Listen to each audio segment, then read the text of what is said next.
channel. If you're ready, let us drift away together.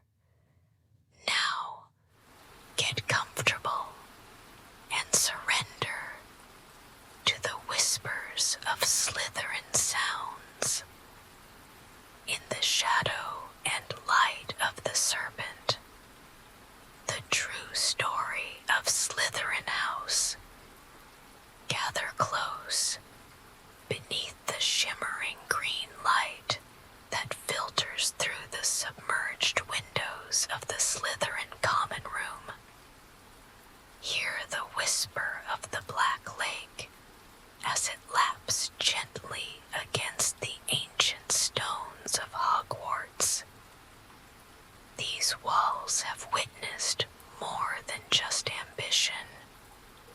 They have absorbed centuries of secrets, triumphs, mistakes, and rebirths. In the heart of Hogwarts, where the serpent coils and the torchlight flickers, lies the true tale of Slytherin House. A story not simply of cunning or ambition, but of legacy, contradiction, and transformation.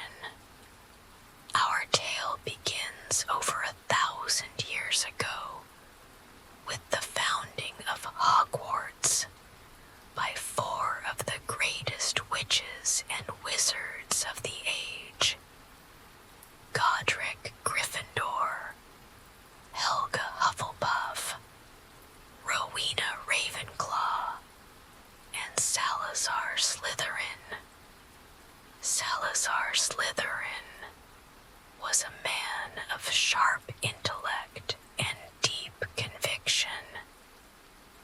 He believed that the magical world must be preserved and strengthened through selectivity and discernment. In his mind, magic was a powerful and precious gift that could be diluted by carelessness.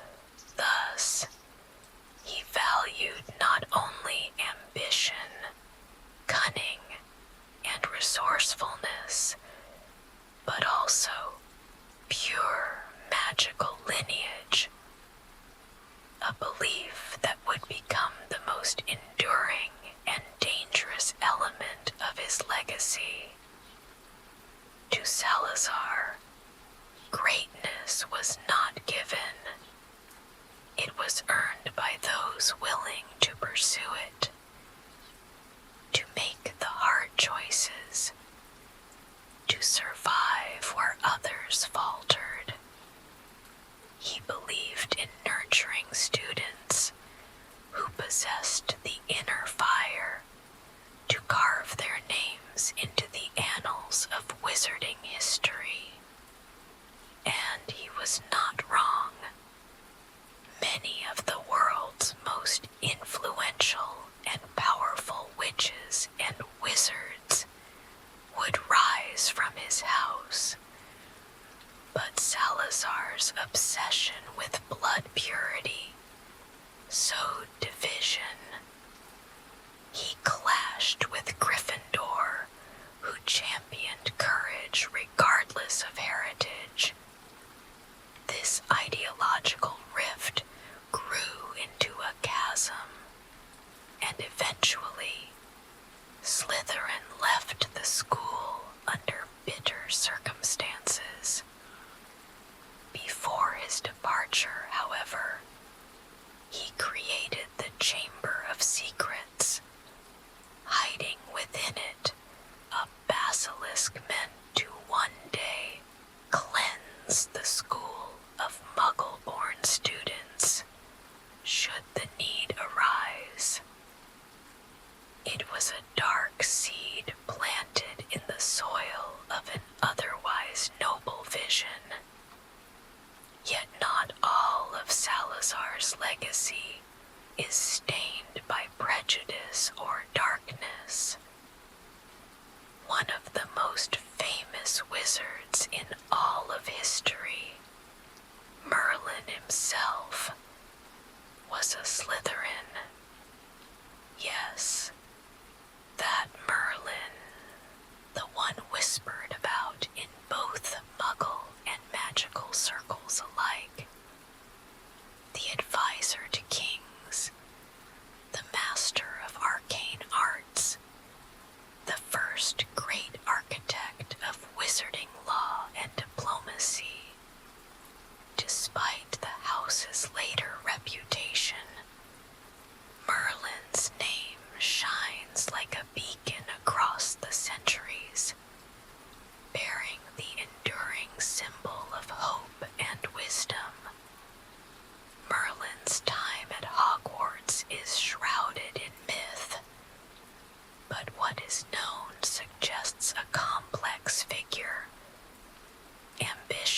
exists today.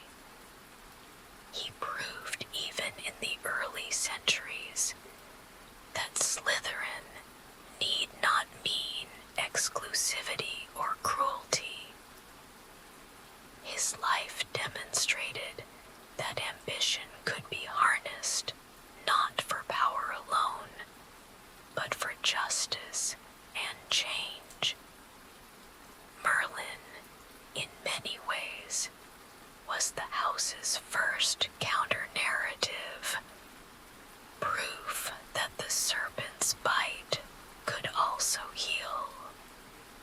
Over the centuries, Slytherin House cultivated its values with quiet precision.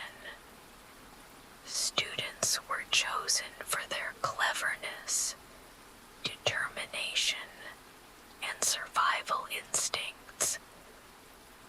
Many became diplomats, lawmakers, potion masters, magical researchers, and leaders.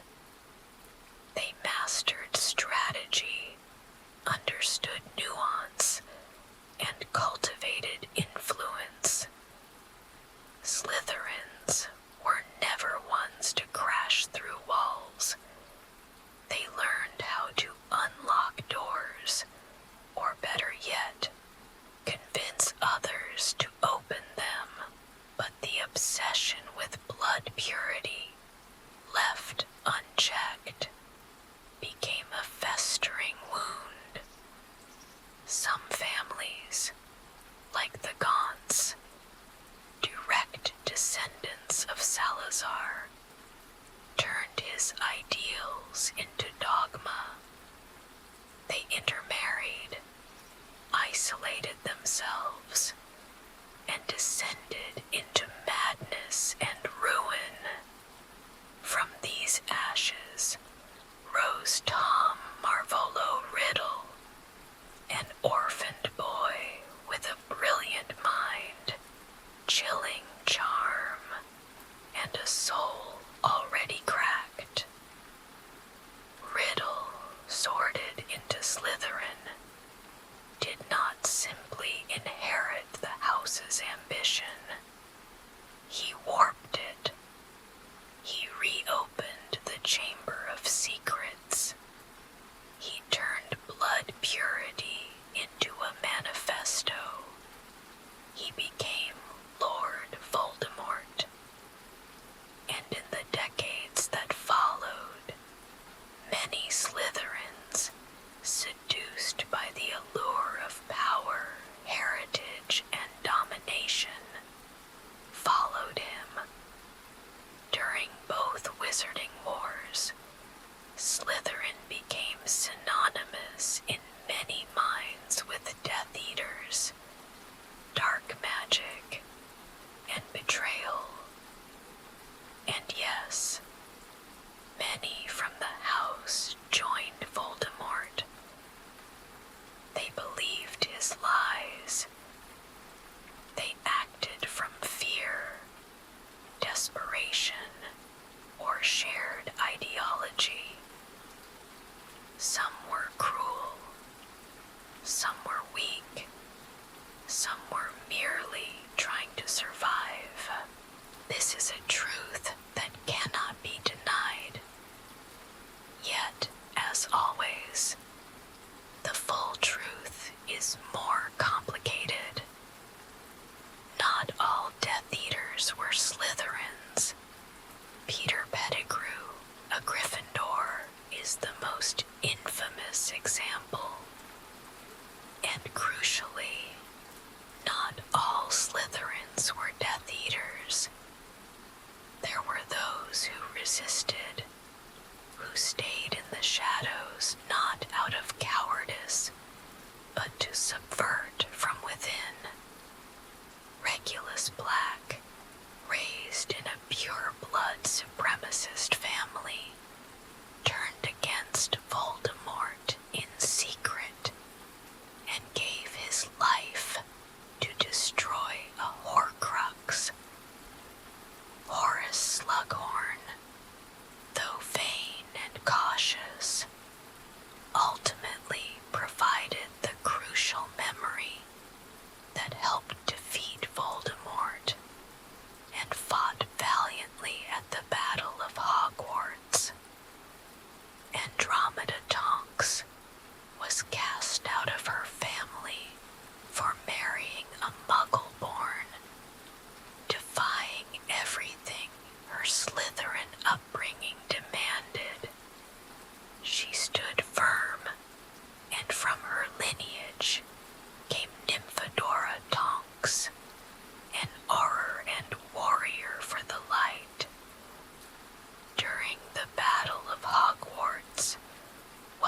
pureblood supremacy is no longer a dominant current within the house. While vestiges of elitism remain, as they do in many old institutions, the Sorting Hat now places a growing number of Muggle-borns and half-bloods in Slytherin. Students who might once have been overlooked are finding their place among the Emerald Banners. And within the house, something remarkable has occurred. A widening of the circle. Loyalty, once reserved for those who shared blood or belief, is now extended to those who share purpose and respect. Today, the Slytherin common room remains much the same, its windows overlooking the lake, its shadows deep, its silence thoughtful. But the students who fill its green-draped halls are different. They are dreamers with sharp minds. They are planners, negotiators, thinkers, and creators. They carry the weight of their house's past, but not its chains. They know they are judged more harshly, watched more closely, but many use this as fuel. They understand better than anyone the complexity of human nature and the importance of choice. They are still ambitious, still clever, still fiercely loyal to those they trust. But their loyalty is no longer blind. Their ambition no longer toxic, and their cunning no longer cruel. And Merlin watches them still from the pages of history, not as a symbol of forgotten greatness, but as a reminder that to be Slytherin is to carry contradiction, to contain both light and shadow, to have the capacity for great wrong and even greater redemption. To be Slytherin is not to be evil. It is to be complex. It is to walk a path others might not see. To think 10 steps ahead. To endure suspicion, but prove yourself through action. To choose power, but also responsibility. It is to know that greatness is not given freely, but earned through hardship, vision, and resilience. Slytherin produced Voldemort, but it also produced murder.